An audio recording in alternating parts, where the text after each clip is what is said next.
Good evening, ladies and gentlemen. I was asked to do a quick explanation on compound inequalities. So here we go. I've already got everything written up on the board, so this should go pretty quick. By the way, if this video goes over 5 minutes, I'm just going to cut it off. My videos have been kind of long. I don't want them to be that long, so here we go. All right, this is called a compound inequality. Notice that I've got an open dot at -1. And I've got a closed dot at +2.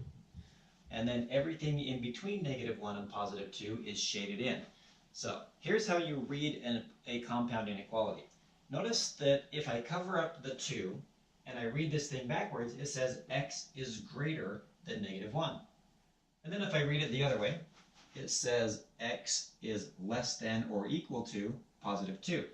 So when you put that all together, if x is greater than -1, but less than 2, then it must be caught between -1 and +2. So this statement right here reads x lies between -1 and +2.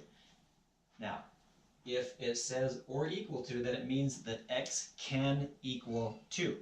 If it just says greater than, again, reading backwards, if it just says greater than, it means that x cannot actually equal -1, but it's everything greater than -1.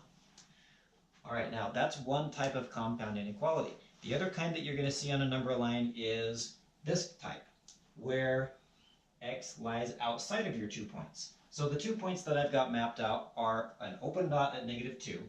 I've got an open dot at +2. And so the compound inequality here would be x is less than -2 and x is greater than +2. And in this case, I would write them as 2 separate inequalities. All right, now, kind of like last time, if you have an open dot, x can come all the way up to -2, but it can't actually equal -2. Same thing with the open dot here.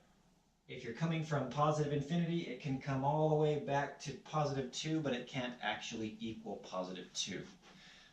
All right, now, hopefully that solves the problem of how to write a compound inequality and what they mean.